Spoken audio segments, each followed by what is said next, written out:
अस्सलाम वालेकुम। Kaif 1 lecture 100 start करते हैं जी। Not out, oh my god, where is the question जी। पास पेपर कौन सा बताया था? 910 पे आए जी। एसी चलवा दें जी।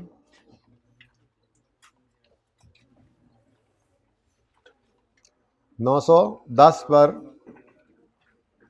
पास पेपर 8 है, गोल्फ क्लब के नाम से।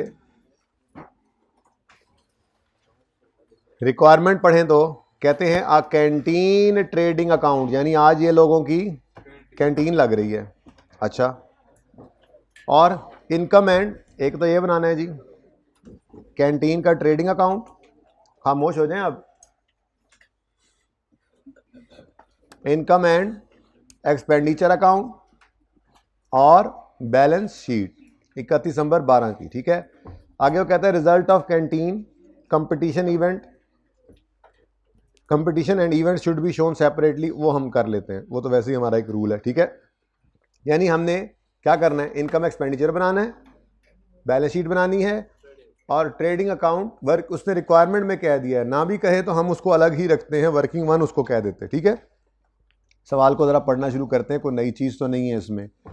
The treasurer of a golf club has produce following receipts and payments account for the year 31 December 12। Receipt payment मतलब cash and bank. Balance at 1 January 12 opening. इसका क्या करते होते हैं वैसे बाय द वे? इसको ओपनिंग जनरल फंड अगर missing हो तो उसकी कैलकुलेशन में लेके जाते हैं, भूलना नहीं है। बाकी डेबिट्स क्रेडिट्स जो हैं वो रेलेवेंट जगह पे पोस्ट करने हैं। जैसे डेबिट साइड पे आ रहा है सब्सक्रिप्शंस, कैंटीन रिसीट्स, कैंटीन पर जो चीज़ खाना शाना बेचते होंगे उसकी रिसीट्स, गोल्फ कोर्स फीस, ये क्या होगा? गोल्फ कोर्स फीस वही है जैसे मिसाल के तौर पे स्नूकर क्लब वालों के स्नूकर की फ़ीस होती है। तो जो लोग आएंगे स्नूकर टेबल पे गेम खेलेंगे, जो दोस्त मिल के जाते हैं जी, वो खेल कर जो पैसे देते हैं, ऐसे ही गोल्फ जो खेलने जाते हैं वहाँ पर उसको गोल्फ खेलने की उनको जो है फीस देते हैं। तो ये जस्ट उनका एक रेवेन्यू का एक सोर्स है। ठीक है, अच्छा, उसके बाद सब्सक्रिप्शन तो ऊपर आ रही थी ना। सब्सक्रिप्शन क्या होगी, वो वैसे जो है वो मंथली सब्सक्रिप्शन को पे करते होंगे, लेकिन गोल्फ कोर्स की अलग से कोई फीस होगी, मेंबरशिप फी अलग होती होगी ना। ऐसे होता है क्लब्स के अंदर। एक होती है मेंबरशिप की सब्सक्रिप्शन मंथली या एनुअल या क्वार्टरली, कि जी आप मेंबरशिप आपके पास है, फिर उस क्लब के अंदर जो सर्विसेज होती हैं वो सर्विसेज लेने के अलग से चार्जेस हुआ करते हैं। जी आपने बैडमिंटन खेलना है, जी मैंने तो स्विमिंग करनी है, जी फलां ने तो बॉक्सिंग करनी है, तो वहाँ पे डिफरेंट सर्विसेज जो होंगी उसके डिफरेंट फिर फीस होगी। ठीक है ना। तो ये गोल्फ कोर्स फी सिंपल एक इनकम का, तो ये तीनों इनकम चल रही हैं, सब्सक्रिप्शन, फिर कैंटीन खोली हुई है उससे ये इनकम हुई है, रिसीट है, रिसीट, गोल्फ कोर्स फी ये रिसीट है। अगर कोई इनके लेजर होंगे तो वहाँ पे फेंकेंगे, नहीं तो डायरेक्ट इनकम। इवेंट्स कुछ करवाए, जैसे हमारा स्पोर्ट्स क्लब था, हम इवेंट करवा लेते हैं कि जी हम जो है वो जो वेटरन होते हैं, जो पुराने क्रिकेटर्स हैं, इंजमाम को, शुएब मलिक को यूनस खान को, वसीम अकरम को, वकार यूनस को, आकिब जावेद को, इनको बुलाते हैं। एक 11 की टीम इनकी है, सुन लें, और एक 11 की टीम हमारी है। ठीक है, ये एक मैच करते हैं, एक मैच, एक क्या कहते हैं ना वो तारुफी मैच, वो नुमाइशी मैच, उसके ऊपर टिकट लगा देते हैं। अब ये हम एक इवेंट कर रहे हैं, इस इवेंट को करने के ऊपर हमारे कुछ खर्चे आएंगे। जाहिर है वो क्रिकेटर्स आएंगे, उनको जो है वो आने जाने का, वो चलो हम कह देते हैं कि यार ये नॉन प्रॉफिट ऑर्गेनाइजेशन है, फंड रेजिंग मैच है, तो आप फीस ना लें मैच की, लेकिन फिर भी उनके आने जाने का, उनको ठहराने का, उनको खिलाने पिलाने का खर्चा होगा। फिर ग्राउंड है, ग्राउंड के अंदर मैच जहाँ होना है उस ग्राउंड के अंदर अगर वो फ्लड लाइट मैच है जैसे मिसाल के तौर पे, तो वहाँ पे लाइट्स का बंदोबस्त करना होगा, इंतजामात के ऊपर खर्चे होते हैं। फिर हम उस मैच को एडवर्टाइज़ करके, एडवर्टीजमेंट का भी खर्चा हो गया, एडवर्टाइज़ करके उसका टिकट बेचेंगे, लोग उसका टिकट खरीद के वो मैच देखने आएंगे, तो ये हमें उस इवेंट से। तो नॉन प्रॉफिट ऑर्गेनाइजेशंस ना डिफरेंट इवेंट्स भी करवाती रहती हैं फंड रेजिंग के ही।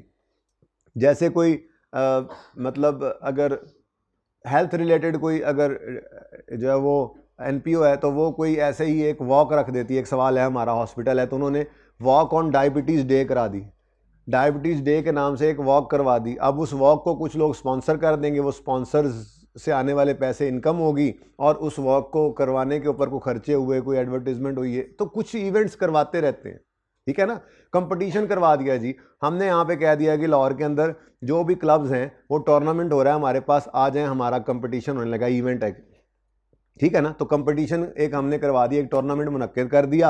अब वो टीम्स आ रही हैं, वो अपनी एंट्री फीस देती हैं और अपनी टीम रजिस्टर करवा देती हैं। फिर हमने उस टूर्नामेंट को करवाना है, उसके ऊपर अब खर्चा होगा, हमें बॉल्स भी, टेप्स भी, हमें अरेंजमेंट्स भी, लाइट्स भी, इस तरह के इंतजाम करने पड़ेंगे। तो डिफरेंट तरह के इवेंट्स जो है वो एनपीओस करवाती रहती हैं। अब एक तो ये है कि एनपीओ का रूटीन का काम है, ये गोल्फ क्लब जो है मिसाल के तौर पे, ये नॉन प्रॉफिट ऑर्गेनाइजेशन जो है, इसका एक तो रूटीन का काम है कि लोग इसके मेंबर्स हैं और वो लोग आते हैं और वो गोल्फ खेलते हैं और चले जाते हैं, ये तो रूटीन हो गई, ठीक है। एक ये है वहाँ पे आते हैं, कैंटीन से खाते पीते हैं, हमने ट्रेडिंग साथ में रखा हुआ है। एक ये है कि वहाँ पे हम कभी कभी मुख्तलिफ इवेंट्स करवाते हैं, कंपटीशंस करवाते हैं। तो ये है तो गोल्फ क्लब के अंदर ही काम हो रहा, लेकिन एक स्पेसिफिक इवेंट किया गया है, फंड रेजिंग ही इसके पीछे मकसद होता है, ठीक है ना। अब इसकी निशानी क्या हुआ करती है, आपको रिसीट पेमेंट की डेबिट साइड पर कंपटीशन अगर फीस नजर आ रही है ना, तो इसकी क्रेडिट साइड पर आपको कंपटीशन एक्सपेंस आ रहे हैं। हालांकि गोल्फ कोर्स फीस के अगेंस्ट गोल्फ कोर्स एक्सपेंसेस नहीं है, बाकी सारे expenses golf course golf club के हैं, लेकिन ये स्पेसिफिक इवेंट बीच में हुआ। ऐसे ही आप देखें, ये इवेंट रिसीट, नीचे कंपटीशन था, ये कोई और इवेंट करा दिया, इवेंट की रिसीट्स आ रही हैं, इधर इवेंट के एक्सपेंसेस आ रहे हैं। तो ये स्पेसिफिक कुछ इवेंट्स हुआ करते हैं, कंपटीशंस हुआ करते हैं, जो एनपीओस फंड रेजिंग के लिए मुनक्किद करती रहती हैं। इनके लिए तरतीब ये नहीं रखनी है कि इनकी इनकम को इनकम में रखें और इनके एक्सपेंस को एक्सपेंस में, बल्कि इनको हम किया करेंगे नेट। क्या करेंगे? नेट में अगर पॉजिटिव रिजल्ट आया तो इनकम्स में शो करेंगे, और अगर नेगेटिव आया तो एक्सपेंसेस में। इससे फ़ायदा क्या होता है, ये हमारा इनकम एक्सपेंडिचर है ना, इनकम एक्सपेंडिचर बहुत सारी चीज़ें होती हैं।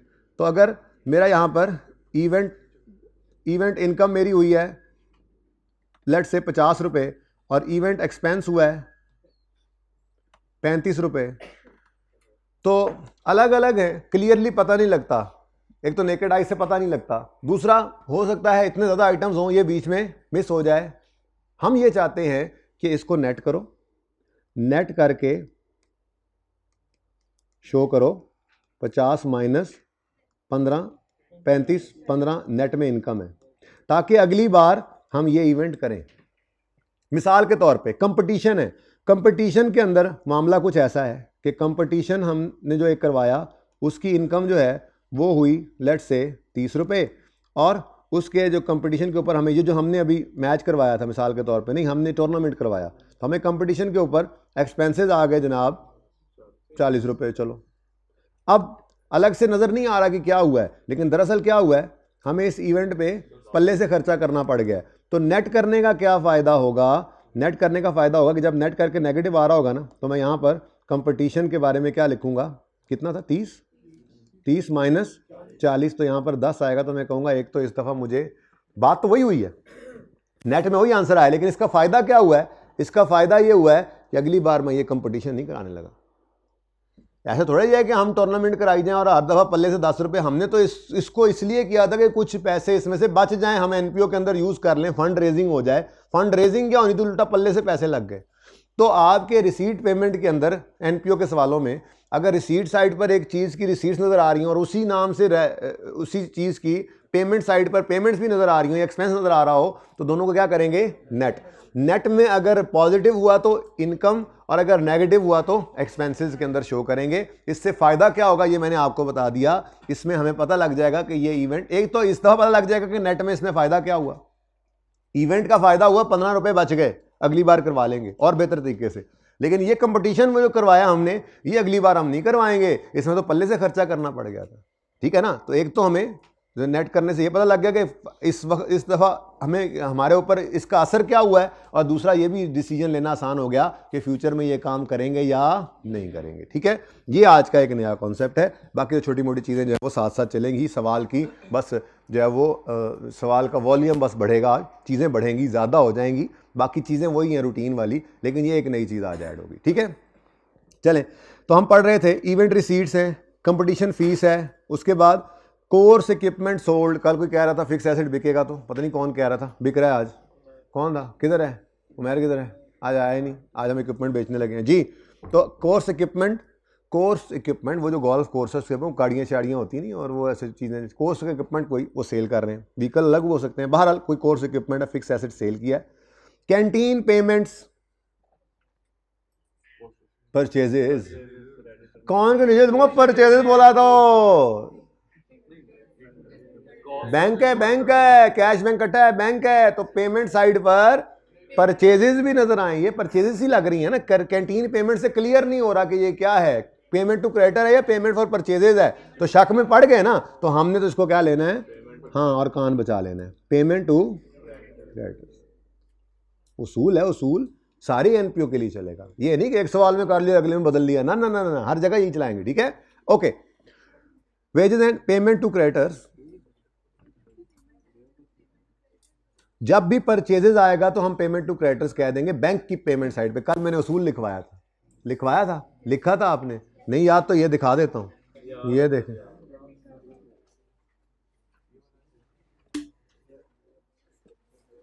इधर देखें। लेकिन रात ही मैंने ये कहा था कि अगर ये बैंक और कैश अलग कर दे तो ये सिर्फ बैंक पे उसूल लगना है, और रिसीट पेमेंट में चूंकि इकट्ठा होता है, तो रिसीट पेमेंट जब आएगा तो रिसीट पेमेंट में भी यही उसूल लग जाएगा, क्योंकि बैंक भी वहीं पे पड़ा होता है, ठीक है ना। अनलेस के वो क्लियरली खुद कह दे कि पेमेंट टू क्रेडिटर्स ये है और कैश फॉर कैश परचेजेस ये है, वो क्लियर कह दे, फिर तो अलग बात है। वरना जब भी हमें शक होगा बैंक की पेमेंट साइड है, या परचेजेस लिख दे या ऐसे कोई एम्बिगुअस सी बात लिखे, तो हमने क्या लेना है हमेशा उसको, पेमेंट टू क्रेडिटर्स। मैंने लिखवाया था कल, ठीक है जी। आगे बढ़े जी। उसके बाद वेजेस एंड सैलरीज हैं, क्लब हाउस की भी और कैंटीन की भी। क्या फर्क है, क्या फर्क है, क्लब हाउस वाली जाएंगी इनकम एक्सपेंडिचर के एक्सपेंस में, और कैंटीन वाली ट्रेडिंग से होकर जाएंगी। जाना तो अल्टीमेटली एक्सपेंस तो बन जाना है, लेकिन ट्रेडिंग अकाउंट। कितने बच्चों ने घर जाके सवाल किया था, माशाल्लाह, क्यों, बाकियों ने क्या किया,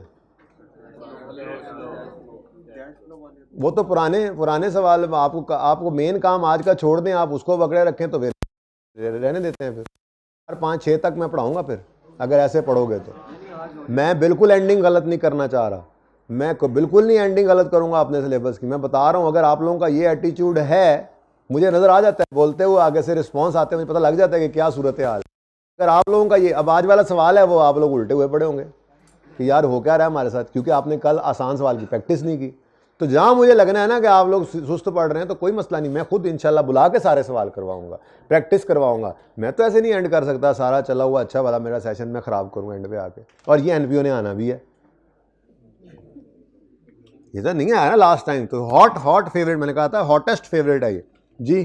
प्लीज़ थोड़ा सा ध्यान करें, ऐसे नहीं काम चलेगा।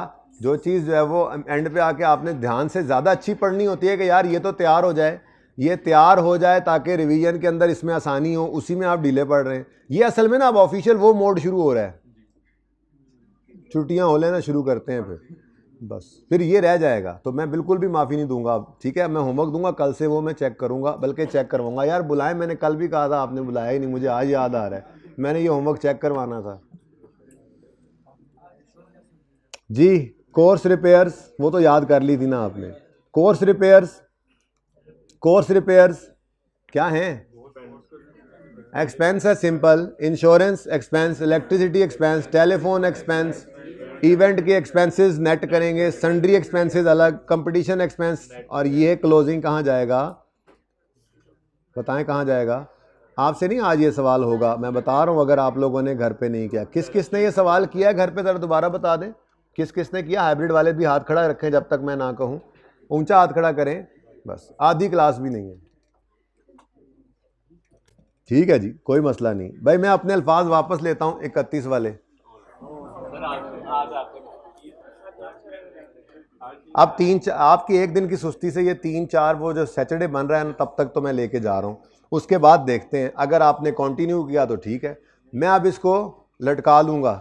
ये मैं पढ़ाने वाली चीज़ें लेट कर दूंगा ताकि ना आपकी जान छूटे और ना आप जा सकें घर। मैं खुद पढ़ाऊंगा। हाँ जुल्म है तो जुल्म है, आप लोग नहीं कर रहे जुल्म, तो सवाल ही नहीं करके आए यार, मतलब कि इतना आसान सवाल था। चलें, महीना भी तो 29 का, एक दिन तो वहाँ से भी मिलना है मुझे। पहले हमेशा 28 मिलते हैं पिछले 3 साल से लोगों को, आपको एक इजाफी मिल रहा है, वो भी मैं ले लूँगा जी।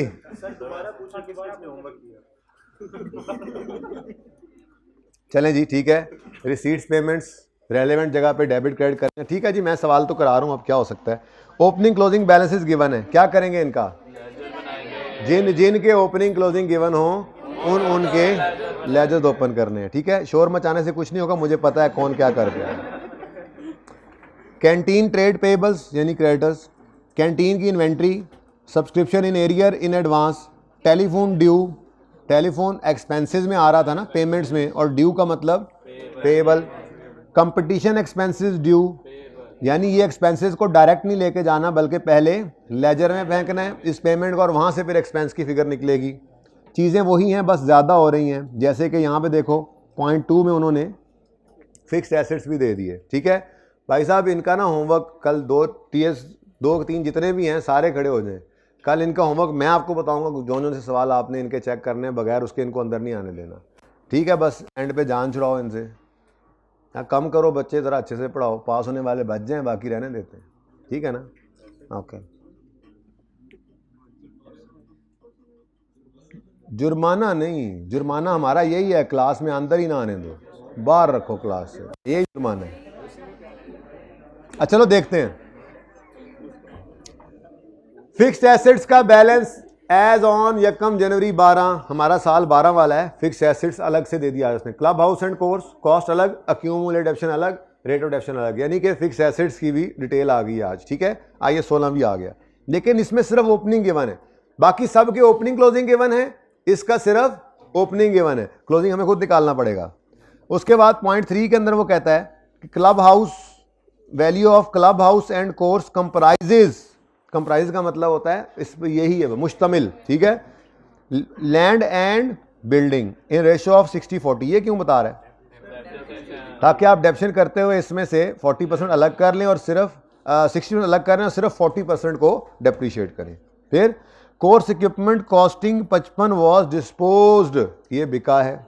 तो यहां तक तो कहानी चल रही है जनाब, बिल्कुल सिंपल, यानी कि रिसीट पेमेंट, ओपनिंग क्लोजिंग अगले पॉइंट में, बाकियों के फिक्स एसेट को ओपनिंग दे दिया, क्लोजिंग नहीं है, और अगली 2 एडजस्टमेंट भी फिक्स एसेट से ही रिलेट कर रही हैं। पॉइंट 5 इंश्योरेंस की एडजस्टमेंट है। The insurance premium was paid in the year covers the period from 1 October to 30 September, accrual की एडजस्टमेंट आ गई है, ठीक है। इसको मैं 2 टुकड़ों में करवाऊंगा ना एडजस्टमेंट को, इससे मैं ये छुपा रहा हूँ। बहरहाल एक्रूअल की एडजस्टमेंट आ गई, ठीक है। उसके बाद वेरी अजीब पॉइंट, आप लोगों ने इंट्रो के अंदर ये पढ़ा होता है, मैंने भी करवाना तो है, ज़ाहिर है मेरे सवाल में है।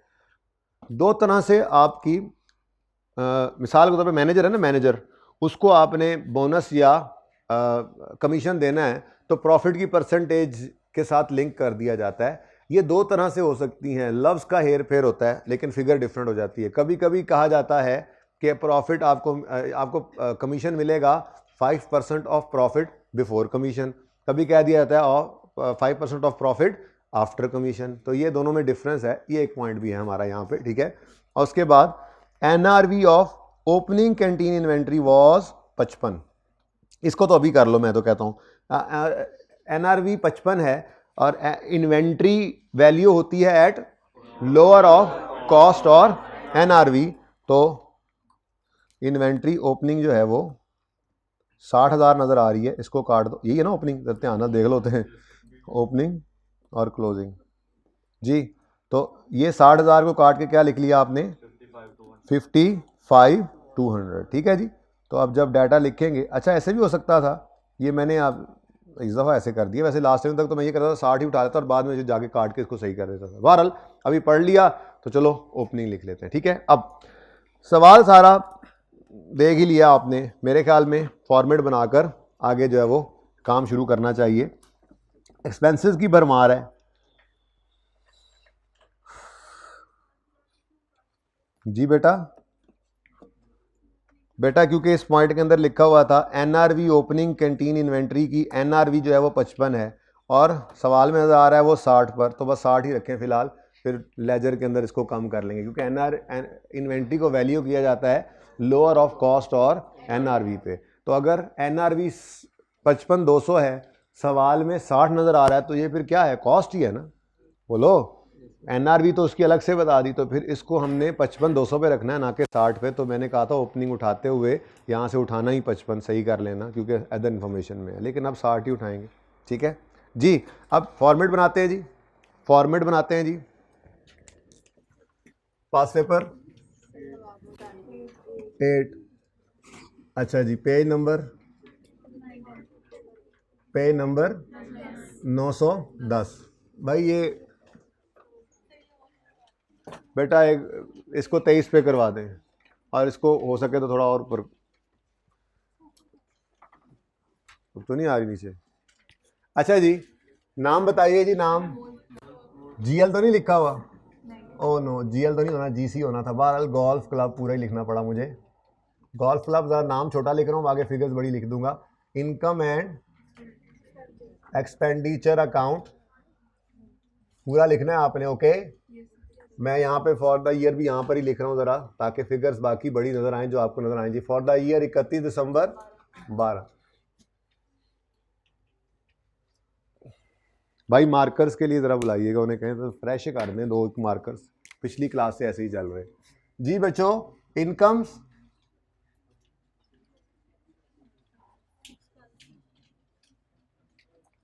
और एक्सपेंसेस।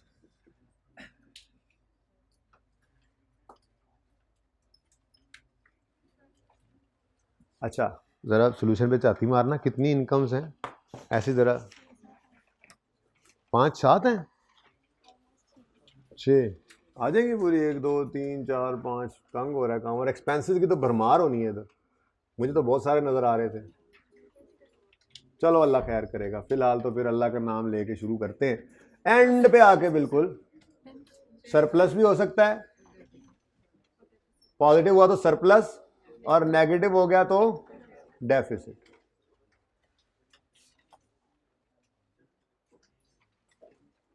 तो भाई एंड वालों, यहाँ पे शायद आपको आंसर नज़र ना आए एंड पे बस, लेकिन उम्मीद है कि बाकी चीज़ें नज़र आती रहेंगी। ठीक है, ये भी सही है ये, ओके। उसके बाद बैलेंस शीट बनानी है। Golf club balance sheet as on, ठीक है। चलो लिख लेता हूँ, गोल्फ क्लब बैलेंस शीट, क्योंकि उसने बैलेंस शीट लिखा हुआ है ना, पुराना सवाल है ज़रा, तो इसलिए अब तो स्टेटमेंट ऑफ फाइनेंशियल पोजीशन ही कहता होता है। As on 31 December 12।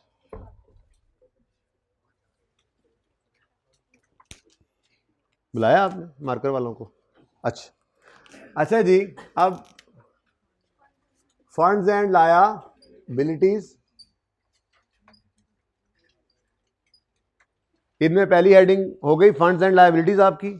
उसके बाद फिर फंड्स, और फंड्स में फिलहाल तो हमारे पास सिर्फ क्या आ रहा है, जनरल फंड। अभी सवालों में कल से शायद कोई नई चीज़ आ ही जाए, अगर आप लोग पढ़ के आगे, वरना फिर एक और दिन ऐसा ही सवाल। ठीक है। अच्छा, जनरल फंड वैसे तो यहीं पर बन सकता है, opening general fund plus net. भाई मार्कर्स नहीं है सुबह से सही। Opening general fund plus surplus is equal to closing. लेकिन मैंने ज़रा आपको आदत बनाना आपकी शुरू की हुई है statement of changes in net assets बनाने की, ताकि उसको जब मुश्किल सवालों में बनाना पड़े तो वहाँ तक हमारी वैसे ज़रा प्रैक्टिस हुई हो। ठीक है, जनरल फंड आ जाएंगे एक आधी लाइन छोड़कर। फिर लायाबिलिटीज़ हैं, लायाबिलिटीज़ के अंदर नॉन करंट लायबिलिटी कोई पूरे सवाल में मुझे नज़र नहीं आई। कोई नहीं, आप 1-2 लाइनें छोड़कर करंट लायबिलिटीज़ लिखें, ताकि अगर कोई आ जाए तो बाद में पता लग जाए आपको। ठीक है, कितनी को होंगी जी? 3-4 होंगी। उसके बाद एसेट्स की हेडिंग दें।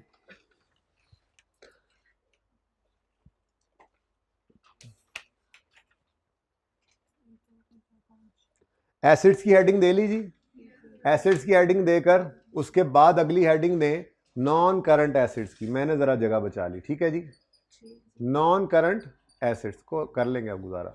नॉन करंट एसेट्स, एसेट्स की हेडिंग देकर उसके आगे नॉन करंट। ठीक है, मैंने एसेट्स लिख लिया, मैंने ऊपर वाली हेडिंग उड़ा दी है। ठीक है, ओके। लाइबिलिटीज़ की हेडिंग के नीचे भी मैंने करंट लाइबिलिटीज़ लिख लिया। ज़रा मैं थोड़ा सा जगह बचा रहा हूँ अपने लिए और अपनी इस कॉम के लिए। करंट लायबिलिटीज़, ठीक है बच्चों। आपने सारी हेडिंग देते जाना, आपके पास तो खुला डुला सफ़ा है। इतना को होता ही है कि ये सारा कुछ आ जाए। अच्छा, नॉन करंट एसेट्स मुझे 3 नज़र आए हैं वैसे तो। क्लब हाउस एंड कोर्स आ रहा था सवाल में, और फिक्सचर्स एंड फिटिंग्स थे, और कोर्स इक्विपमेंट था। तो 3 तो ये आने ही है, चौथी जगह एहतियातन वैसे छोड़ दो, कोई और ही ना आ जाए। और उसके बाद करंट एसेट्स हैं, और फिर आपका बाकी सफ़ा खाली। तो फंड्स के नीचे आपने 3-4 लाइनें छोड़ दी, उसके बाद 2-3 लाइनें छोड़ दिया करें, अभी सवालों में है नहीं बाकी फंड्स। करंट लायबिलिटीज़ के अंदर आपने लायबिलिटीज़ की हेडिंग देकर आधा सफ़ा, उसके बाद एसेट्स की हेडिंग देकर नॉन करंट देख लिया सवाल के अंदर। 3 या तो 4-5 लाइनें छोड़ दें एहतियातन, ठीक है, और करंट लिखकर आगे का सफ़ा भी खाली, ठीक है। किस में सवाल करना पसंद करेंगे आज? रुपीज़ इन 1000 में करेंगे जी हम। रुपीज़ में सवाल यार काफ़ी सारे जीरो से बचत हो जाएगी, 1000 में ही करते हैं, कोई बात नहीं, कोई इक्का दुक्का फिगर छोटी हो जाएगी, कर लेंगे राउंडिंग।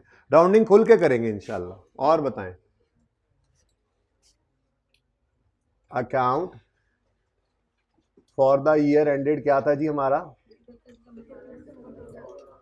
Rupees in 1000। बहुत सारे सिफर बचेंगे जी मेरे जी, रुपीज इन 1000। एंड पे सोल्यूशन पूरा गिवन है ना, तो फिर अच्छा है। या वो भी 1000 में बुक में सोल्यूशन पूरा गिवन है, तो आप फिर बेहतरीन हो गया ना। फिर तो आप वहां से देख लेना जिसको तकलीफ हो। ये बिल्कुल न्यू है,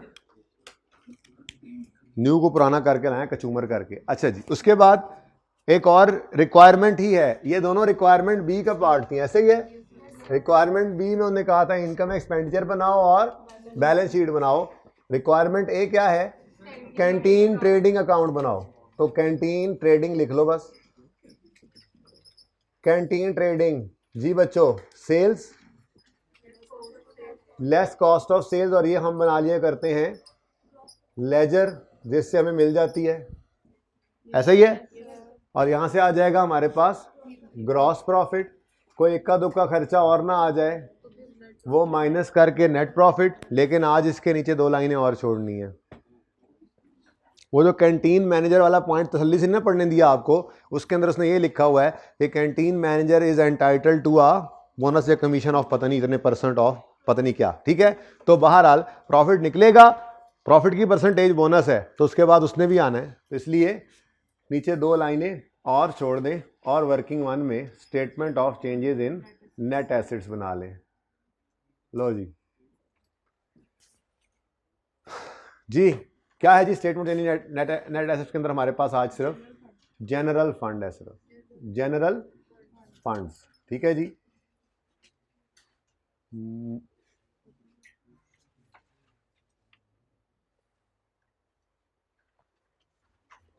तो ये जनाब काम हो गया शुरू। बस मैं थोड़ा सा इसको कॉलमनर फॉर्म में ले आया हूँ। मैं आपको याद कर रहा था कि लास्ट टाइम तक मैं यहीं पे बनाता था, वही वाला काम बस यहाँ करने की बजाय यहाँ कर रहे हैं, कोई नई चीज़ नहीं है, ठीक है। आपका वही इंट्रो वाला ट्रांजिशन दिया था मैंने कि opening capital plus net profit less drawings closing capital होता था। एक तो यहाँ पे कैपिटल की बजाय फंड आना है, दूसरा यहाँ पे प्रॉफिट की बजाय सरप्लस आ जाना है, और तीसरा ड्राइंग्स का कोई कॉन्सेप्ट है नहीं। तो वही opening fund, opening general fund plus surplus, अगर डेफिसिट आ जाए तो लेस कर देना, इज इक्वल टू क्लोजिंग। अब मैं क्या करूँ, अब मैं तो उस्ताद हूँ, अब मैंने तो फिर और जोर लगा के आज सवाल कराना है कि हो सकता है इनको आज थोड़ी सी गैरत आ जाए। सवाल अभी मुश्किल होने हैं ना, आज होमवर्क के अंदर इसका एक सवाल दूंगा, उसमें सिर्फ सब्सक्रिप्शन दिखाऊंगा, और फिर सवाल देखोगे तो आप परेशान हो जाओगे, आप कहोगे अब ये सवाल हमें करने पड़ेंगे। भाई बुनियाद तो वही है जो डाल गई। अब मैं 100 सवाल कराऊँ तो आई के अपने 101वां दे देना है, तो कहाँ से करोगे वो कॉन्फिडेंस पैदा, अगर आपने अभी से ये काम शुरू कर दिया है कि वह ठीक है।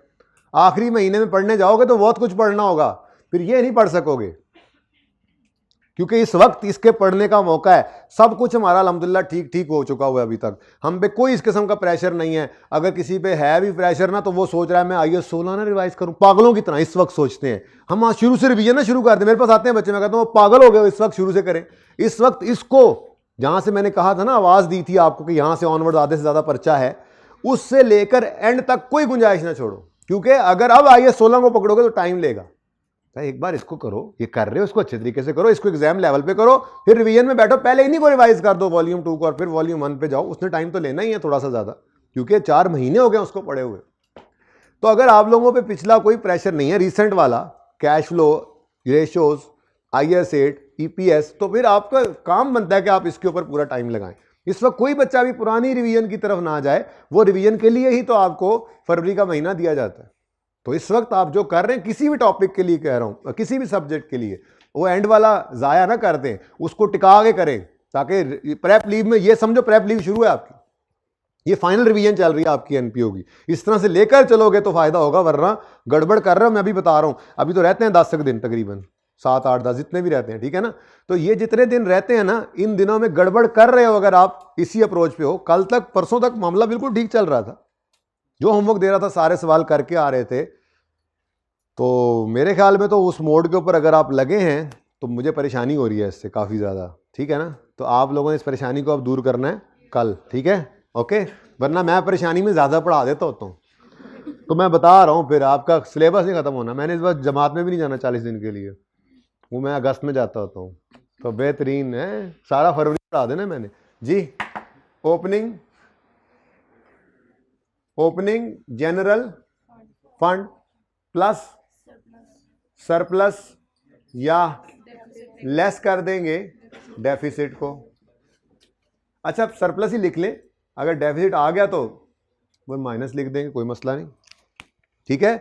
और यहां से हम पहुंच जाएंगे क्लोजिंग जनरल फंड।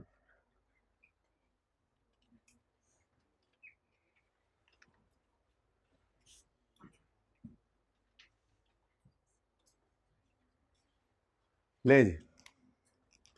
अच्छा, अब मेरा सवाल तैयार है होने के लिए, ठीक है।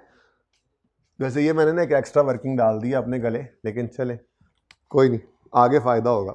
असल में सवाल बहुत लेंथी है ना, वैसी चीज़ें काफ़ी ज़्यादा हैं, तो खैर कुछ फिर इधर ले आएंगे लहजत, अगर जगह ना बची तो। शुरू करें जी काम। अच्छा, अब ये तो है रिसीट पेमेंट, इसको तो एंड पे एंट्रीज करेंगे। इससे पहले पहला स्टेप क्या सिखाया था? अब थोड़ा ध्यान से करें, इसमें ना सवाल करने का तरीका, मैंने तो हर एक सवाल को एक तरीके से ही करवाना है, करने का तरीका ऑलमोस्ट सेम है, लेकिन डाटा एक तरह का नहीं होता है इसके अंदर, सवाल डिफरेंट होते हैं इसके अंदर। कैश फ्लो की तरह से नहीं है कि हर सवाल में बैलेंस शीट ही मिल रही है और आप चल रहे हैं। कभी ओपनिंग क्लोजिंग देगा, कभी सवालों में नहीं देगा। अब आप लोग उसको ध्यान ही नहीं दे रहे, और ये मैं कह रहा हूं कि ये मोस्ट इंपॉर्टेंट है इस वक्त, मोस्ट इंपॉर्टेंट है ये, इसने आना है इस दफा, ठीक है। तो ध्यान से करो इसको, डिफरेंट सवाल हैं। स्टेटमेंट्स के अंदर से डाटा निकालना पड़ेगा, ओपनिंग क्लोजिंग, मिसिंग इंफॉर्मेशन होती है, फ्रॉड वगैरह चूने चूने बहुत लगते हैं यहाँ पे, वो निकालना पड़ जाता है आपको डिफरेंट। यानी कि पहले एक टॉपिक हुआ करता था सिंगल एंट्री FAR 1 के अंदर, आज से कोई 4-5 टाइम्स पहले की बात है मेरे ख्याल से। किसी पुराने सीनियर से पूछना, सबसे हैवी टॉपिक वो समझा जाता था FAR 1 का, सबसे हैवी, ठीक है। उसकी जो शबीह नजर आती है ना, कभी कभी जब ICAP का दिल करता है, हाँ वो भी होता था बच्चों की पिटाई करने के लिए, तो कभी कभी जो उसकी शबीह नजर आती है ना, तो वो इस NPO के अंदर आती है, मैं बता रहा हूं। तो आसान जरूर है, लेकिन मुश्किल हो जाएगा अगर आपने ध्यान इसके ऊपर उस तरह से ना दिया जैसे आपका चलता आ रहा है ध्यान। सो प्लीज जी, ओपनिंग एंड क्लोजिंग पहले ये पॉइंट कर लें, जिन जिनके ओपनिंग क्लोजिंग गिवन है उनके लेजर ओपन करें। तो टेबल्स हैं, इन्वेंट्री है और सब्सक्रिप्शन है, और टेलीफोन है और कंपटीशन है। चलो जी फटाफट शुरू हो जाओ। सबसे पहले क्या आया? चलो यहाँ पे जगह बची हुई है थोड़ी सी, यहाँ पे मैंने बना लिया जी क्रेडिटर्स। मैं अपनी आसानी के लिए वो लफ्ज लिखता हूँ जो मुझे ज़रा पसंद है, वर्किंग है ना मेरी। क्रेडिटर्स कैंटीन वाले, ठीक है। ओपनिंग बताओ 71, क्लोजिंग 55, .2 भी लिखना है, राउंडिंग नहीं करनी, बाद में आपने फिर सवाल नहीं मैच करना। 55.2, इससे ज़्यादा आगे नहीं जाएगा, शायद एक आधा डेसिमल ही चलेगा हमारा, ठीक है ना जी। उसके बाद इन्वेंट्री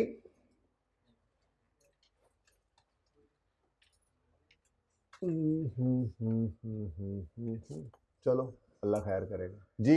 निके निके ledger. Inventory of canteen opening 60, closing. चलो अब कोई नहीं है एनआरवी, आप जाने दो। अब एक बच्चे ने आप कह दिया तो बस खत्म जी। 39.5 ठीक है जी। नेक्स्ट जी, इसका कंबाइंड लेजर होता है 39.5 ठीक है जी। तो नंबर 4 सब्सक्रिप्शन इनकम लिख लेंगे आसानी के लिए अपनी इनकम। वैसे सब्सक्रिप्शन लिखना चाहिए टेक्निकली ना, टेक्निकली मेरा ये इनकम एक्सपेंस लिखना मुनासिब इतना नहीं है, लिखने में कोई हर्ज नहीं है, लेकिन टेक्निकली बच्चा मुझे कह सकता है भाईजान कहाँ है इनकम, यहाँ पे तो कैश भी है, यहाँ पे तो पेबल रिसीवेबल भी है। इनकम अगर तो रिसीवेबल अनअर्न्ड भी है, पेबल है तो वो एक्सपेंस है तो प्रीपेड पेबल भी है, तो आपने कैसे एक्सपेंस या इनकम लिखा?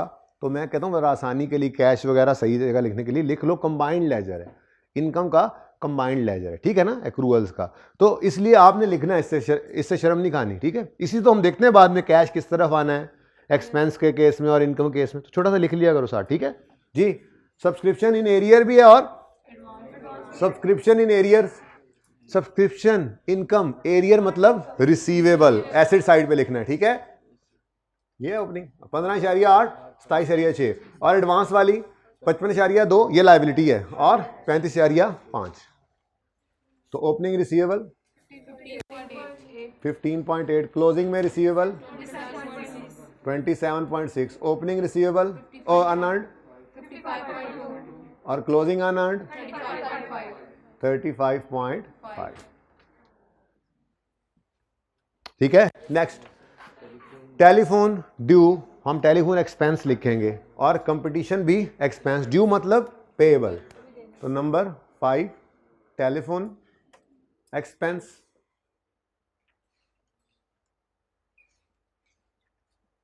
ड्यू मतलब पेएबल, पेएबल तो ब्रॉड डाउन 3.9, कैरी डाउन 5.9,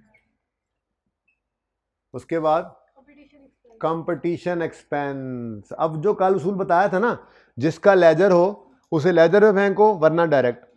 तो जैसे आपके इवेंट आया है, इवेंट की इनकम भी सीधी जाएगी, इवेंट का एक्सपेंस भी सीधा जाएगा। कंपटीशन की इनकम तो सीधी चली जाएगी लेकिन कंपटीशन का एक्सपेंस यहां आकर पड़ेगा, यहां से फिर एडजस्टमेंट होकर एक्सपेंस की फिगर निकलेगी। तो वो जाके, तो तरतीब ये, जिसका लेजर है उसको लेजर में पोस्ट करेंगे डेबिट क्रेडिट करते हुए जी। क्या चीज है? Competition expense. ड्यू मतलब पेएबल, पेएबल है तो ब्रॉड डाउन 3.2, और कैरी डाउन 3.9, ठीक है जी। नेक्स्ट क्या है जी बेटा?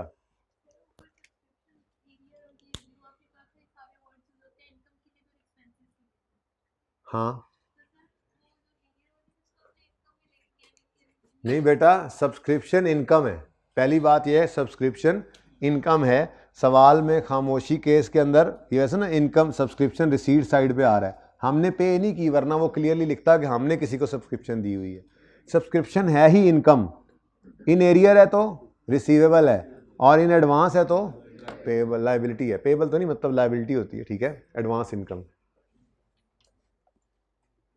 एक्रूअल जी। उसके बाद पॉइंट नंबर 2 में भी बेशबहा लेजर है, 6 लेजर्स हैं, 6 लेजर्स हैं। मैंने एक जुमला जो लिखवाया था ना, वो ये नहीं लिखवाया था कि जिन जिन का ओपनिंग और क्लोजिंग हो। जरा देखो जाके क्या लिखवाया था।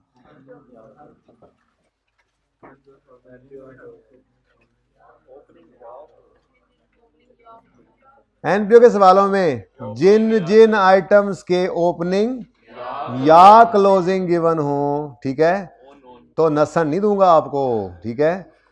ओपनिंग या क्लोजिंग का मतलब है ओपनिंग है तो क्लोजिंग नहीं है फिर भी उसका लेजर बनाओ, क्लोजिंग पड़ा है ओपनिंग नहीं है फिर भी उसका लेजर बना लो ठीक है ना, हेल्प मिल जाती है इससे ठीक है।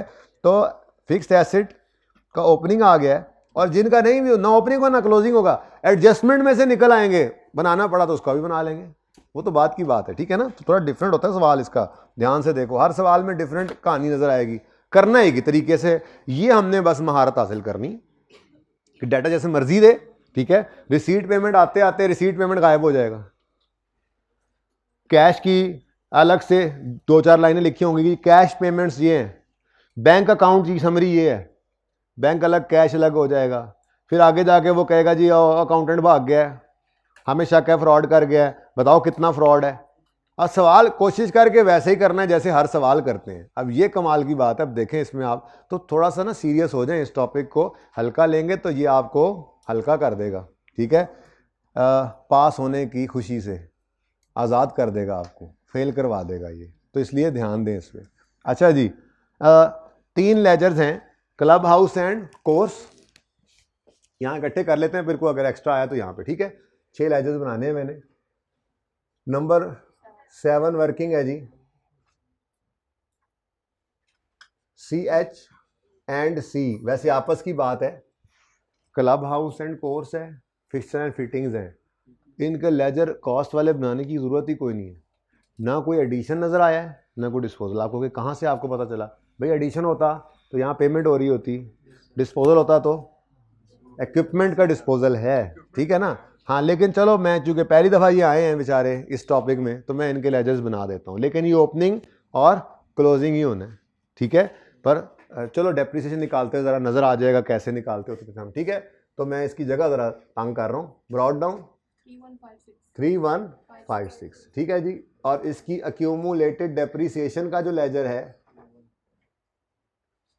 Accumulated depreciation club house and course, ये ज़रा डेप्रिसिएशन इसमें आएगी और क्लोजिंग बनेगा। अब जो ये ना बनाना चाहे वो ब्रैकेट में जाके कर ले, कोई इशू नहीं है, ठीक है जी। ओपनिंग 214.6, क्लोजिंग नहीं है, कोई बात नहीं, अल्लाह देसी।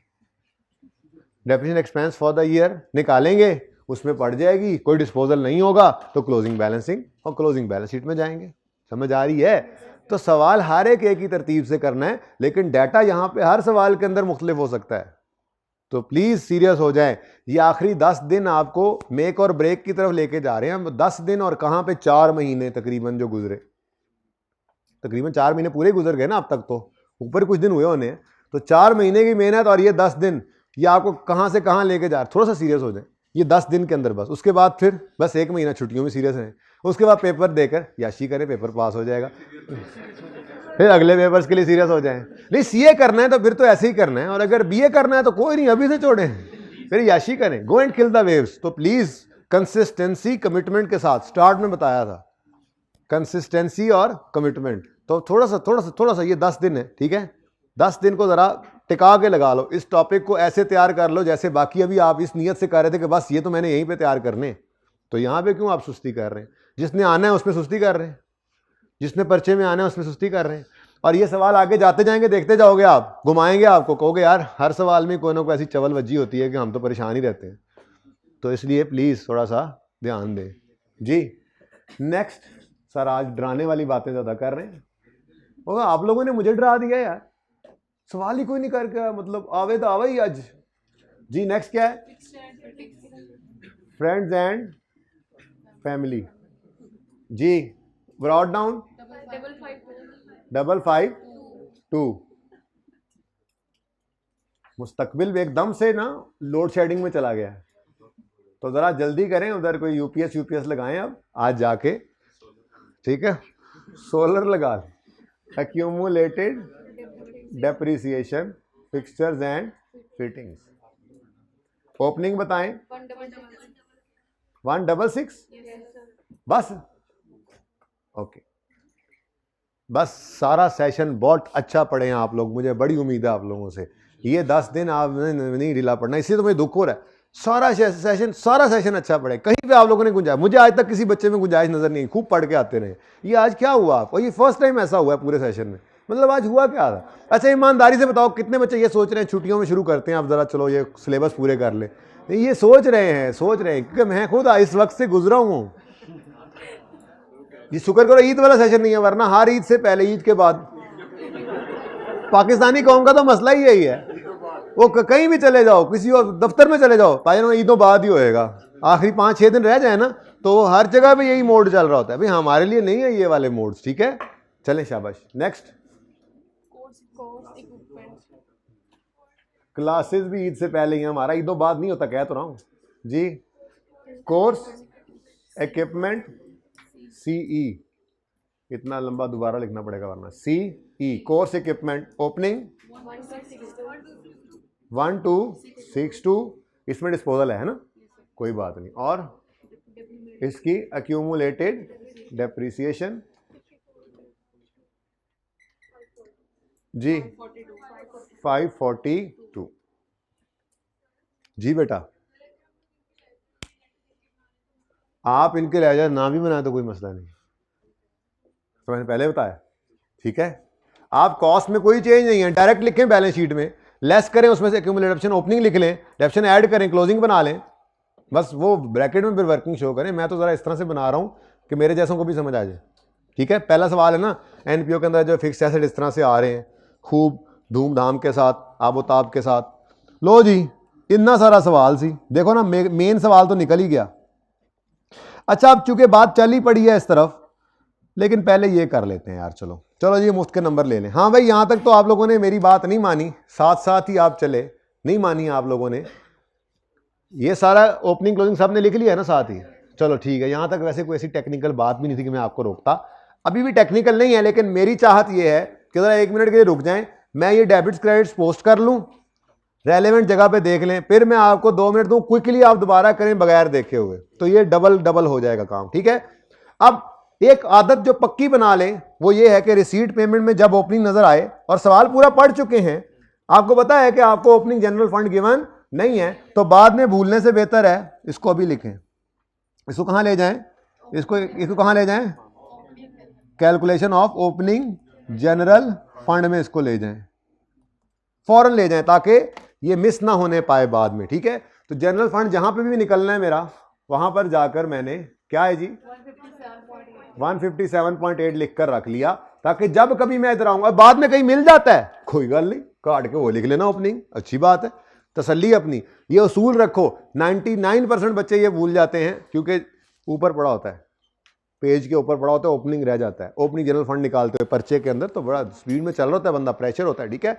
तो जैसे ही आपने ये लेजर नहीं बनाया, क्योंकि मैंने आपको कल कहा था, अगर आपको रिसीट पेमेंट का लेजर ऐसी शक्ल में नजर आए कि ओपनिंग डेबिट्स भी हैं, क्रेडिट्स भी हैं, क्लोजिंग भी है, तो लेजर ही तो है, तो हर ओपनिंग क्लोजिंग का लेजर बनाना। लेकिन ये तो बना बनाया लेजर है, इसको यूज कर लेना है, तो ये यूज करने में सहूलत तो बहुत हो जाती है, टाइम बचता है। इतना लेंथी लेजर कोई भी नहीं है आपका, जिस सवाल में नहीं ना गिवन होगा ये बैंक का लेजर या ये कैश का लेजर, आपको पता लगेगा कि इसके ऊपर कितना टाइम लगता है आपको।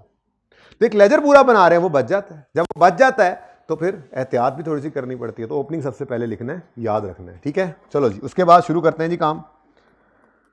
हाँ जी, 1 बाय 1 शुरू करते हैं। सब्सक्रिप्शन एंट्री बोलो, रिसीट पेमेंट डेबिट, ये हो गया डेबिट, और सब्सक्रिप्शन क्रेडिट कितने से 654. यहां पे जो मर्जी लिख लें, रिसीट पेमेंट लिख लें, कैश बैंक लिख लें, कोई मसला नहीं, ठीक है। नेक्स्ट 1 बाय 1 चलते जाए तेजी से। अब कैंटीन रिसीट्स, कहीं पे कैंटीन के डेटर्स का जिक्र आया, यानी हम उधार पे नहीं कैश पे कैंटीन की सेल्स करते हैं, तो एंट्री बनी receipt payment debit, sales direct आकर यहां क्रेडिट कितने से 331.4, ठीक है जी। ये इनकम है, लेकिन ये इनकम इधर आएगी, ट्रेडिंग की इनकम से होकर फिर उधर जाएगी, ठीक है, और सही है। नेक्स्ट, अब ये मुफ्त के नंबर है। Golf course fees, golf course के अंदर गोल्फ कोर्स फी एक इनकम ही है, और कोई उसका रिसीवेबल, कोई अनअर्न्ड ऐसी कोई बात उसका जिक्र नहीं है, तो सीधा ले आओ receipt payment debit golf course fee,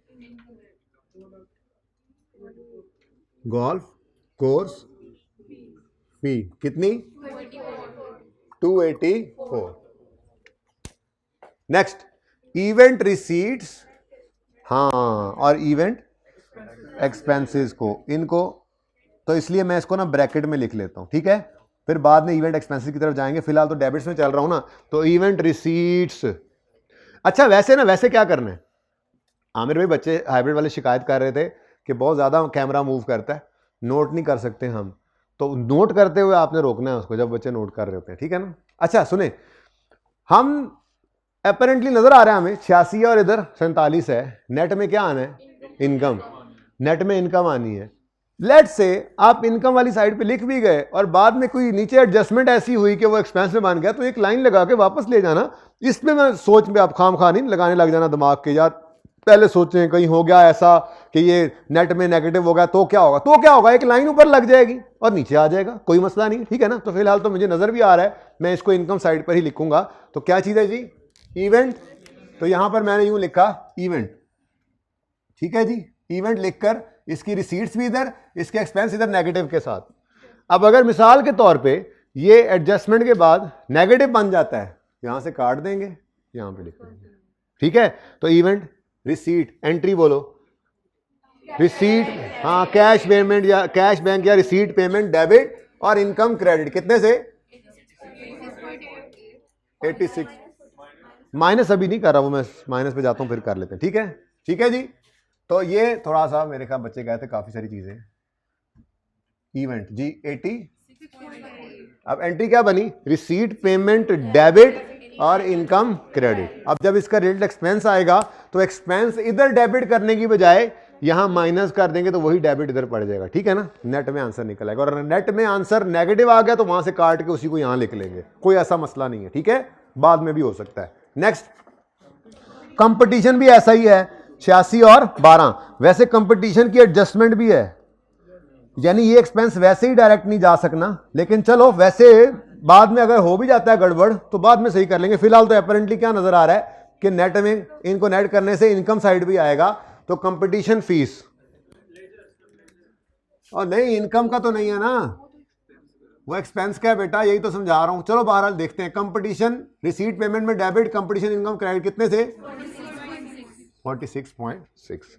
laser वाले भाई वो एक्सपेंस है, कंपटीशन एक्सपेंस पेएबल है बेटा। एक्सपेंस प्रीपेड हो, पेएबल हो, पेड हो, वो एक लेजर में आता है। एक्सपेंस और इनकम तो कभी एक लेजर में नहीं आई ना।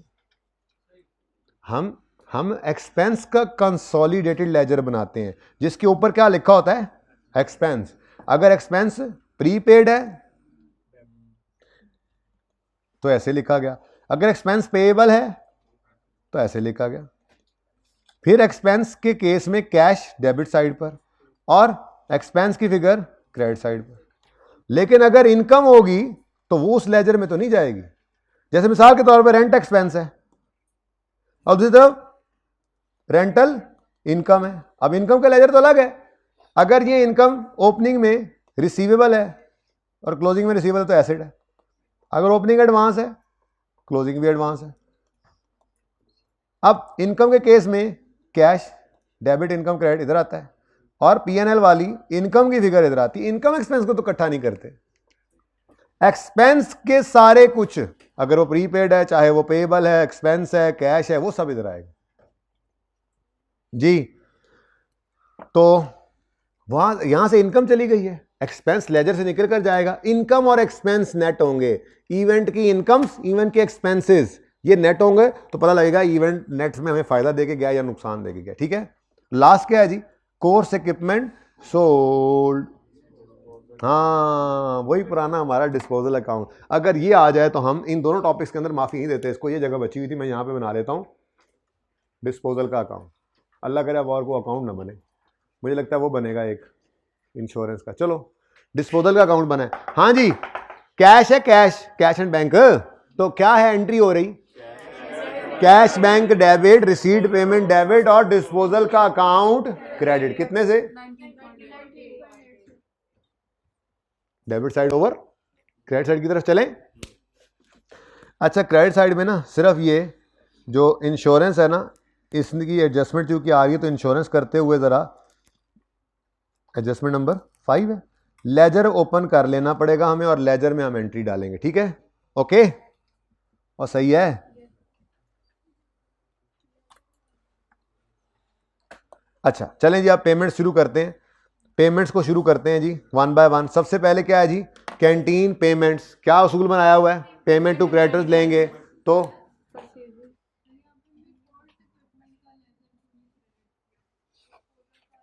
बेटा डिस्पोजल पर आने वाली सेल प्रोसीड्स को क्या कभी एसेट अकाउंट में क्रेडिट किया था हमने, ये सेल प्रोसीड्स है ना, ऊपर receipt payment cash and bank लिखा हुआ है।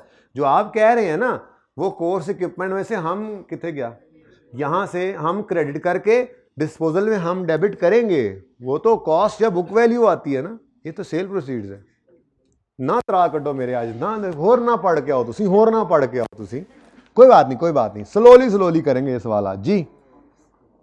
अच्छा जी, कैंटीन पेमेंट्स में था, क्या है ये, पेमेंट टू क्रेडिटर्स, एंट्री क्या बनेगी, क्रेडिटर डेबिट रिसीट पेमेंट या कैश एंड बैंक क्रेडिट, कितने से 200 कितने हो भाई, ये पढ़ा है 213 से, क्रेडिटर डेबिट रिसीट पेमेंट लिखें, कैश बैंक लिखें, कोई मसला नहीं है, वो क्रेडिट। नेक्स्ट क्या है जी, अच्छा अब मैं 1 बाय 1 टिक नहीं कर रहा, बड़ा पेट्रोल लग रहा है, ठीक है। देखो wages and salaries club house, इनकी एंट्री होगी वो इनकम एक्सपेंस में डायरेक्ट जाकर, wages expense debit receipt payment credit, और दूसरे वाले की ट्रेडिंग अकाउंट के अंदर, ठीक है। तो वेजेस एंड सैलरीज, इधर देखो, wages and salaries debit, wages and salaries debit कितने से 280, माशाल्लाह सुभान अल्लाह, देखो सेम टू सेम जी। वेजेस एंड सैलरीज डेबिट, आप भाई दिखाना, कैश क्रेडिट 284। अगला क्या आ रहा है, कैंटीन की वजह से, अब इधर देखना इधर देखना इधर देखना, वेजेस एंड सैलरीज डेबिट कितने से 78 ये वेजेस एंड सैलरीज डेबिट और रिसीट पेमेंट क्रेडिट, ठीक है। एंड में टिक करेंगे इकट्ठे। नेक्स्ट कोर्स रिपेयर, कोर्स क्या, गोल्फ कोर्स, उसकी रिपेयर कहां जाएगी, और यार ये जो इवेंट ऐसे छोटे मोटे कराते हैं उनको अलग किया, बस उनको नेट कर रहे हैं, बाकी सबको वैसे ही इनकम्स और एक्सपेंसेस रूटीन में चलता है काम, वही चल रहा है। तो कोर्स रिपेयर्स करवाई हैं आपने, ठीक है। जो क्लब हाउस आपको, सॉरी जो गोल्फ कोर्स है उसकी कोई रिपेयर शिपेयर करवाई है, तो ये खर्चा है आपका, सिंपल एक्सपेंस में जाना है, कोई लेजर भी इसका नजर नहीं आया था, तो इसकी एंट्री क्या होगी, course repair expense debit, course repairs कितनी जी 149.9 से कोर्स रिपेयर एक्सपेंस डेबिट और रिसीट पेमेंट क्रेडिट। लेकिन इंश्योरेंस के लिए मैंने अर्ज किया एक लेजर बना लेते हैं,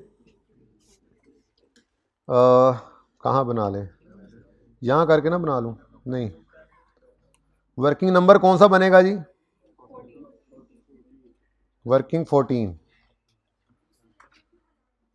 उसकी वजह बेटा यह है कि इसकी एडजस्टमेंट आ रही है, उससे क्लोजिंग रिसीवल निकलेगा या रिसीवल कह रहा हूँ, क्लोजिंग प्रीपेड निकलेगा या पेबल भी निकल सकता है, एक्सपेंस है ना, एडजस्टमेंट आ रही है। पहले पहले सवाल हैं, वरना तो आप पढ़ के खुद ही अंदाज़ा लगा लिया करेंगे। बहरहाल अगर आप नहीं भी लेजर बनाएंगे तो आपका डायरेक्ट उधर गया पड़ा होगा इंश्योरेंस एक्सपेंस, और जब एडजस्टमेंट आएगी तो आपको लेजर वहाँ से काट के लेजर में लाना पड़ेगा और लेजर बना लेना, कोई मसला नहीं है, ठीक है। तो दुनिया का एंड थोड़ा ही एक बार लिख लिया वहाँ पर। तो इंश्योरेंस इनकम या एक्सपेंस, पेमेंट साइड पे नज़र आ रहा है ना एक्सपेंस। अब क्या है जी यहाँ पर, अच्छा ये टिक हो गए जी, टिक हो गए माशाल्लाह जी। एंट्री बोलो, entry insurance expense debit receipt payment credit कितने से 72 से, ये आ गया हमारे पास, रिसीट पेमेंट लिखो या कैश एंड बैंक लिखो, ठीक है, सही है। ऐसे बड़े बड़े लेजर उधर भी बने होते हैं, यशी लगी होती, हाँ जी टिक हो गया ये भी। लें जी नेक्स्ट क्या है, टेलीफोन का लेजर मौजूद वहां पहुंचाओ, इलेक्ट्रिसिटी का लेजर नहीं है सीधा ले जाओ, इवेंट एक्सपेंस का लेजर मौजूद नहीं है सीधा ले जाओ, सन्ड्री एक्सपेंस का लेजर मौजूद सीधा ले जाओ, कंपटीशन एक्सपेंस का लेजर मौजूद उधर ले जाओ। भाई इतनी सी बात है, जिसका लेजर बन गया, और अगर कोई बाद में इस तरह का निकल आए, लेजर नहीं बना हुआ था और बाद में बनाना पड़ गया, तो बाद में बना लेना यार, इसमें मसला क्या है, ठीक है। तो ये मुफ्त के नंबर आप लेते हैं जी। सबसे पहले क्या है जी, इलेक्ट, अब देखो ना इनकम एक्सपेंडिचर उसने मांगा है, जो चीज यहां लिखोगे उसके नंबर है, ठीक है। तो इलेक्ट्रिसिटी एक्सपेंस डेबिट, अच्छा उसने बताया नहीं सर कैंटीन की इलेक्ट्रिसिटी कितनी है, भाई अलग से ना बताया तो हमने बाकी खर्चे नॉर्मल ही समझने, अपने नॉर्मल इस जो एनपीओ जिसके लिए बनी है उसी के खर्चे ही हैं, अनलेस के वो कहीं जाके किसी सवाल में बता भी देगा यार बिजली जो है ना, बिजली उसमें 10% कैंटीन की बिजली है, 10% बिजली कैंटीन में खर्च होती है, बाकी हॉस्पिटल में होती है, मिसाल के तौर पे अस्पताल है हमारा, तो हम अलग अलग कर लेंगे। नहीं है डाटा तो नॉर्मल। और ठीक है, तो इलेक्ट्रिसिटी एक्सपेंस डेबिट कितने से?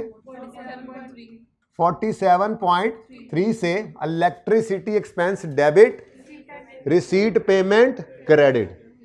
डन। नेक्स्ट क्या है? अब टेलीफोन का लेजर ना होता तो ये भी वहीं जाना था, लेकिन लेजर से होके जाएगा, तो लेजर कहाँ है? नंबर 5 जी। कितना? यानी ये सवाल सिर्फ पहला हुआ है और कुछ नहीं, कल वाला काम दोबारा कर रहे हैं लेकिन जरा वसी पैमाने पे कर रहे हैं जी। 19.7 से telephone expense debit receipt payment या कैश एंड बैंक क्रेडिट। ठीक है। नेक्स्ट, इवेंट एक्सपेंसेस, कोई लेजर है इनका? नहीं, डायरेक्ट जाएगा, लेकिन ये वो वाला है जिसको नेट करना है, इसलिए इसको एक्सपेंसेस में शो करने की बजाय वो इनकम में से माइनस। बात तो एक ही है, एक्सपेंस डेबिट करना, एक्सपेंस को बढ़ाना, इनकम डेबिट करना, इनकम को कम करना होता है, तो वही नेट कर देते हैं इनकम से, सिंपल। ठीक है। तो इवेंट एक्सपेंसेस की एंट्री होगी एक्सपेंस डेबिट, लेकिन कहां पे? ये एक्सपेंस डेबिट। ठीक है। कितने से? 47.3। ये मैंने नेट इसलिए किया कि ये क्या है, ये इनकम नहीं थी, ये एक्सपेंस था, यहां पे आके उसको नेट कर दिया। तो एक्सपेंस यहां डेबिट होने की बजाय इनकम में डेबिट कर दिया। इनकम का डेबिट मतलब क्या होता है? माइनस, यानी नेट कर दिया। एक्सपेंस यहां शो करने की बजाय यहां शो कर दिया। कोई मसला, कोई फर्क तो नहीं है ना? बताया तो दोनों तरह से हो सकता है। ठीक है। तो ये क्या हो गया जी? ये क्या हो गया जी? Event expense debit, event expense, भाईजान वो कर रहा है, अगर कैलकुलेशन तो करने दो। Event expense debit receipt payment credit. ठीक है। उसके बाद सन्ड्री एक्सपेंस, कोई लेजर है? लेजर बारो बार लो जी, ये मुफ्त के नंबर आए, ये आए मुफ्त के नंबर सन्ड्री, लेकिन मुफ्त के नंबरों को जरा करीब करीब रखें क्योंकि आगे रश बड़ा लगा हुआ है जी। सन्ड्री एक्सपेंस डेबिट कितने से? 15 से, और रिसीट पेमेंट क्रेडिट, वो डबल एंट्री हुई पड़ी होती है हमारी वैसे। ठीक है। और आखिर में क्या है? Competition expense. अच्छा वे देखो, एक मिनट, अगर लेजर ना होता ना तो ये 12.6 सीधा आता इधर, लेकिन चूंकि लेजर है तो ओपनिंग क्लोजिंग की एडजस्टमेंट के बाद ये फिगर चेंज होगी। ये कैश पेड है, ये एक्सपेंस नहीं है। कैश फ्लो के टॉपिक में आपको ये पता लग चुका है। ठीक है ना? एक्सपेंस और पेड की फिगर डिफरेंट हो जाया करती है। तो अगर लेजर ना होता तो ये भी इसी तरह से आता, लेकिन ये थोड़ा सा वो एडजस्ट होकर आएगा। ठीक है। चलो भाई, तो इवेंट, ये कंपटीशन एक्सपेंस डेबिट कितने से? 12.6 से, और रिसीट पेमेंट क्रेडिट। अब देखो जी, कोई रह तो नहीं गया क्रेडिट साइड पर? कोई रह तो नहीं गया? इलेक्ट्रिसिटी हो गया, टेलीफोन, इवेंट, सन्ड्री, कंपटीशन, ये क्लोजिंग ना रह जाए कहीं, इसको उठाकर ले जाओ बैलेंस शीट में। ठीक है। चलो, वैसे ना कैश एंड बैंक के नाम से इसको लिखना होता है, रिसीट पेमेंट की बजाय ज़्यादा बेहतर क्या होता है? कैश एंड बैंक के नाम से लिखना है इसको। तरतीब थोड़ी सी अगर फॉलो करूं मैं तो सबसे पहले स्टॉक आना चाहिए, फिर डेटर्स आना चाहिए, फिर कैश एंड बैंक आना चाहिए। तो थोड़ी सी तरतीब का ख्याल रख सकते हैं आप? थोड़ी तरतीब का ख्याल रख सकते हैं आप? हमारे स्टैंडर्ड्स कहते हैं आगे जाके आपको FAR 2 में तंगी तो होनी है, फिर वैसे ही थोड़ी सी तरतीब अभी रखें। ठीक है। स्टॉक्स सवाल में हो तो सबसे पहले वो करंट एसेट्स में लिखो, फिर डेटर्स को लिखो, फिर कोई अदर रिसीवेबल्स है तो वो लिखो, और फिर एंड पे कैश एंड बैंक लिखो। ये तरतीब थोड़ी सी ध्यान में रखनी है। ना बने तो कोई हर्ज नहीं है, यहां पे आपके नंबर नहीं काट लेगा, लेकिन तरतीब जो सही है उसकी तरफ चलो, जैसे होना चाहिए। ठीक है। आहिस्ता आहिस्ता उस तरफ मूव करें। तो लिखना तो है ही करंट एसेट, स्टॉक भी करंट एसेट, डेटर भी, अदर रिसीवेबल्स भी, कैश भी। तरतीब क्या रखनी है? स्टॉक्स वगैरह पहले, फिर डेटर्स, फिर अदर रिसीवेबल्स, और एंड पे कैश एंड बैंक। तो अब मैंने यहां पर देखा, मुझे स्टॉक भी नजर आया था। ठीक है जी। लेकिन उसके अलावा मुझे स्टॉक था ना कैंटीन का, कैंटीन स्टॉक, इन्वेंट्री है तो इन्वेंट्री लिख लो यार, फर्क क्या पड़ता है, एक ही बात है। इन्वेंट्री, और कहीं पे डेटर नजर आए? नहीं। हाँ, सब्सक्रिप्शन रिसीवेबल भी तो डेटर ही है। सब्सक्रिप्शन रिसीवेबल डेटर नहीं है बेटा। सब्सक्रिप्शन रिसीवेबल का मतलब क्या है? हमने सर्विसेज दे ली हैं, फ्यूचर में अभी हमें पैसे आएंगे, तभी तो इन एरियर रिसीवेबल, तो ये भी तो डेटर ही होता है। तो चलो ये लिख लेंगे। ये सारी बातें छोड़े, चलो जब आएंगे तो इसको लिख लेंगे, लेकिन मैं ना ऊपर 2-3 लाइनें छोड़कर उसके बाद एंड पर लिख लिया करूँगा कैश एंड, तो cash and bank. Receipt and payment का मतलब क्या होता है जी? ये मैं इसलिए लिख रहा हूं कि कहीं खुदा ना खास्ता मुझे एंड पर ये भूल ना जाए कि मैंने यहाँ पे कैश एंड बैंक को लाना था। अगर नहीं भूलता तो कोई एंड पे जब सारे बैलेंस कर रहे होंगे तो फिर इस लेजर को जब सारा सवाल पूरा हो जाए तो एंड पे इसको भी बैलेंस करके ले आना। अगर मतलब बैलेंस क्या आंसर पड़ा है उसको लेके आना होता है, ठीक है? लेकिन आप भूल ना जाए, मैं इसलिए यहाँ पे लिख रहा हूँ 641.6। अच्छा अब क्या हुआ, हमने 3-4 चीजें ऊपर लिखी, ये यहाँ पे लिखा हुआ था और कोई नई चीज आ गई तो उसके नीचे लिख लेना, कुछ नहीं होता, कोशिश तो की आपने। मैं ये बता रहा हूं आपको कि इन बातों में आप परेशान रहते हैं खामखा, पता नहीं क्यों। मैंने कहा तरतीब होनी चाहिए, बेहतर है stock, debtors, other receivers, cash. आपने इस अंदाजे से सवाल पढ़ते हुए 2-3 लाइनें छोड़ी और ये कैश लिख लिया, चीजें ज्यादा हो गई, कैश के बाद लिख लो, कुछ नहीं होता, नंबर फिर भी पूरे मिलेंगे इंशाल्लाह। इन बातों से परेशान नहीं होना। परेशान होने वाली बात यह है कि सवाल ही नहीं कर रहे घर पे, ये परेशान होने वाली बात है जी। जल्दी करें, डेबिट क्रेडिट करने के लिए आपका सिर्फ 1 मिनट है। आप पार्ट 2 शुरू करना चाह रहे हैं, क्या हुआ शुरू करें?